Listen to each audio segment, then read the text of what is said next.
Bonjour et bienvenue à tous. Quand il est temps de faire ses bagages pour partir en vacances, nous avons souvent le sentiment que le monde s'offre à nous et que nous pouvons fermer les yeux et choisir n'importe quelle destination. Pourtant, il existe des endroits dans le monde qui sont complètement interdits à la visite. Que vous soyez téméraire, un peu, beaucoup ou pas du tout, je vous promets qu'il n'y a absolument aucun moyen que vous puissiez mettre le plus petit de vos doigts de pied dans les endroits dont nous allons vous parler aujourd'hui. Installez-vous confortablement, voici les 10 endroits qu'il ne faut pas visiter. N'hésitez pas à liker la vidéo si elle vous plaît et si vous êtes nouveau sur la chaîne, n'oubliez pas de vous abonner et d'activer la notification pour ne rater aucune de nos prochaines vidéos. On commence.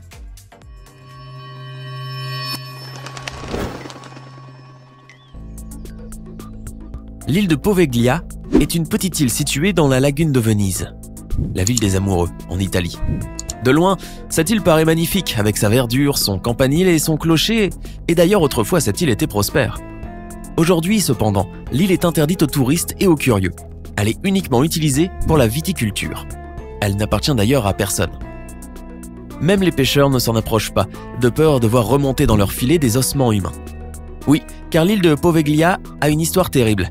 L'île a été utilisée comme sépulture pour tous les cadavres et les malades de la peste de l'époque de la Renaissance. Ce sont plus de 160 000 personnes qui furent enterrées là ou brûlées sur l'île. En plus du cimetière, il existe un hôpital psychiatrique abandonné qui a été construit à l'époque contemporaine. Hantée par son passé sordide, l'île fait aujourd'hui peur pour ces mêmes raisons.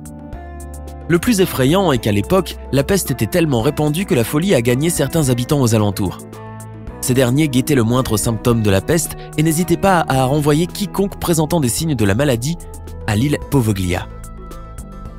Sans pitié, ils arrachaient les personnes à leur famille afin de les isoler dans l'île et les brûler vifs s'ils se révélaient porteurs de la maladie. Même les enfants n'étaient pas épargnés. Il n'est pas surprenant qu'aujourd'hui, personne ne veuille s'en approcher.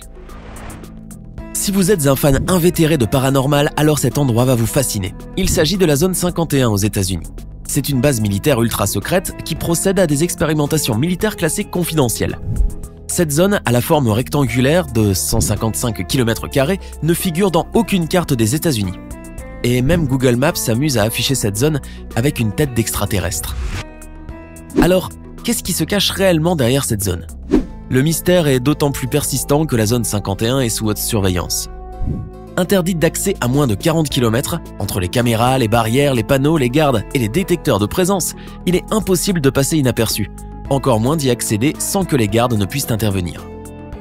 Son espace aérien est également surveillé grâce à des radars qui, au moindre signalement, lancent une alerte aux hélicoptères de combat et aux chasseurs F-16. Quant aux employés de la zone 51, il leur est interdit de parler de la nature de leur travail sous peine d'emprisonnement. Pourquoi tant de mystère? Eh ben, on l'ignore encore. C'est en Ukraine que l'on peut découvrir un village appelé autrefois Pripyat. Suite à la catastrophe nucléaire Tchernobyl survenue en 1986, le village a été déserté par ses habitants.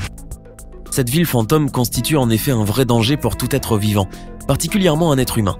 La raison est liée bien sûr au niveau de radiation toujours très élevé qui, selon les spécialistes, constitue un danger pour toute vie. La ville fantôme est du coup inhabitée depuis 30 ans et même interdite d'accès. Cependant, il existe toujours des personnes vivant à proximité et quelques-unes qui osent parfois mettre les pieds dans cette zone interdite. Située dans l'archipel d'Hawaï, cette île interdite d'accès est un vrai paradis sauvage qui ferait le bonheur de n'importe quel voyageur. En 1863, l'île de Niihau a fait l'objet d'une vente qu'on va qualifier d'historique, puisque c'est ainsi qu'elle a pu préserver son exclusivité. En effet, le roi hawaïen de l'époque, Kamehameha, l'a vendue à des riches propriétaires de plantations, la famille Robinson. Depuis, ces derniers ont décidé d'en interdire l'accès aux touristes et les 130 Hawaïens qui y habitent ne payent ni taxes ni loyer. Ils n'ont cependant pas de téléphone, pas de route pavée, ni même de tuyauterie pour de l'eau courante. Ils se déplacent à vélo ou à cheval. Pratiquement tous les habitants de l'île travaillent pour la famille Robinson. Ils élèvent des moutons et des bovins et ils produisent également du charbon. Étant la propriété exclusive de la famille Robinson, l'île est interdite d'accès et n'accueille pas de visiteurs, sauf si ces derniers reçoivent une invitation d'un de ses habitants. Voici la bibliothèque la plus secrète du monde puisqu'elle regroupe les manuscrits religieux et documents confidentiels de tous les papes depuis le 8e siècle. Située au Saint-Siège au Vatican, ces documents confidentiels concernent également le gouvernement et les événements passés. Cependant, l'accès à ces archives est strictement limité aux papes et leur curie. C'est en 1612 que les archives secrètes du Vatican ont été officiellement créées par Paul V. Institution distincte de la Bibliothèque du Vatican, celle-ci regroupe plus d'1,5 million de documents sur 2000 ans d'histoire. Même si certains documents ont été dévoilés au grand public, comme par exemple le procès de Galilée, ou encore des lettres de Michel-Ange sur la construction de la basilique Saint-Pierre, les archives restent néanmoins interdites de consultation. Le cœur des archives secrètes est ce qu'on appelle en anglais le bunker. Il s'agit d'une cave souterraine qui, d'après les rumeurs qui circulent, rassemblerait des documents décrits comme très fragiles. Il se trouve d'ailleurs que le document le plus ancien mais également le plus fragile date du IVe siècle. Il aurait été rédigé sur des feuilles de papyrus délicates. Aujourd'hui, la valeur historique de ces documents est inestimable et on prétend même que le libre accès a été donné au public et aux professeurs en particulier, et ce, depuis 1881. Dit-on vrai ? On l'ignore, mais en tout cas, l'histoire du Vatican est fascinante et regorge de secrets. Si vous vous demandez où est-ce que les criminels les plus dangereux du monde sont incarcérés, la réponse est ADX Florence, ou l'Alcatraz des Rocheuses. La prison est célèbre parce qu'elle rassemble plus de 400 prisonniers, tous plus dangereux les uns que les autres, dont la plupart sont soit des terroristes, soit membres d'une mafia. Ces prisonniers vivent dans un isolement total 23 heures sur 24 pour éviter tout contact entre eux. Un tel confinement a été jugé néfaste par les spécialistes puisqu'il peut avoir de graves effets psychologiques. Certains détenus ont d'ailleurs souffert d'hallucinations, d'anxiété ou encore ont pratiqué des automutilations. L'isolement accentuerait même le sentiment de rage et de colère. Selon un ancien garde dénommé Robert Hood, cette prison est une version propre de l'enfer, c'est bien pire que la mort. Le silence qui y règne est tellement pesant qu'il en devient invivable. Pire encore, ils sont privés aussi de tout contact social et n'ont droit qu'à 1 heure par jour pour marcher dans une cage individuelle. Ils ne peuvent faire aucune activité, aucun exercice physique et ont encore moins droit à des visites. Ce qui est sûr, c'est que tous ceux qui entrent à ADX Florence n'en ressortent jamais. C'est en Virginie, aux États-Unis, que l'on peut découvrir cet endroit conçu pour abriter le gouvernement américain en cas de crise, d'attaque nucléaire ou de catastrophe naturelle. Réservé aux militaires et aux hommes influents et hautement placés dans le gouvernement, le mont Weather reste un mystère pour les citoyens ordinaires américains.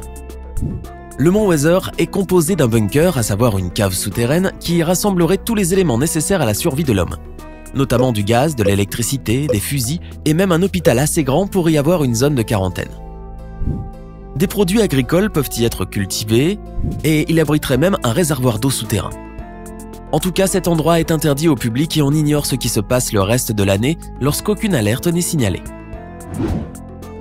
En Russie, on peut découvrir le fameux métro 2, un réseau de tunnels créé pour servir les militaires en temps de crise.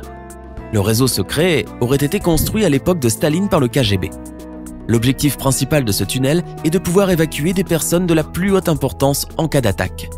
Constitué de 4 lignes entre 50 et 200 mètres sous terre, il est supposé doubler le métro de Moscou. Il se trouve que Métro 2 rassemble d'énormes hangars souterrains qui ont une capacité d'accueil de plus de 10 000 personnes.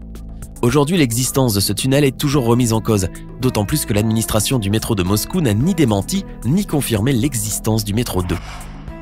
En tout cas, l'accès au tunnel est interdit au public pour la simple raison que son emplacement est secret et surtout parce qu'il n'a pas été conçu pour les citoyens.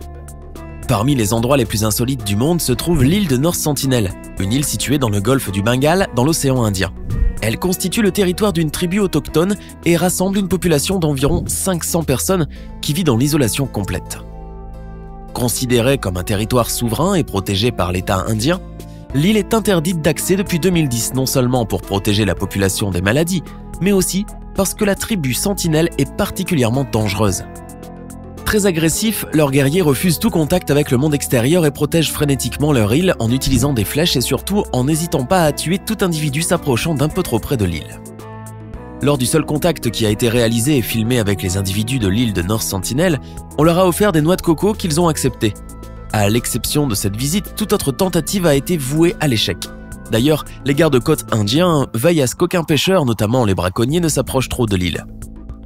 C'était le cas de 2 pêcheurs en 2006 qui ont trouvé la mort après s'être aventurés près de l'île, qui ont tout simplement été tués à coups de flèche par la tribu. Vous pensez que c'était il y a fort longtemps et que la situation a forcément évolué depuis ? Que nenni ! Voici John Shaw, ce missionnaire américain, âgé de 27 ans, a voulu se rendre fin 2018 sur la fameuse île interdite d'accès de North Sentinel et s'est fait manifestement tuer par les autochtones. Bien qu'il savait que presque tous ceux qui s'y sont risqués volontairement ou malgré eux aient péri, il était décidé à entrer en contact avec les habitants de North Sentinel. Le 15 novembre 2018, il a accosté une première fois sur la longue plage de sable blanc. L'un des indigènes lui a alors immédiatement décoché une flèche qui s'était logée dans la Bible qu'il portait selon une de ses connaissances. Et le jeune homme a ensuite rapidement rejoint à la nage le bateau de pêcheurs. Mais le lendemain, loin de se laisser décourager, il réitérait grâce à ses pêcheurs payés de sa poche. Et ce 16 novembre, il fut accueilli par une pluie de flèches face auxquelles il a continué de marcher. Les pêcheurs qui l'ont conduit illégalement là-bas ont assisté à sa mort et racontent que la tribu l'a abattu puis enterré dans la plage. John Shaw est l'ultime preuve que les habitants de North Sentinel sont prêts à tout pour préserver leur habitat. Alors seriez-vous assez courageux pour tenter de visiter l'un de ces endroits ? Dites-nous en commentaire l'endroit que vous seriez prêt à prendre le risque de visiter. Sinon, si la vidéo vous a plu, n'oubliez pas de mettre un pouce bleu, de vous abonner et de la partager avec vos amis. À demain même heure, même chaîne, pour une nouvelle vidéo.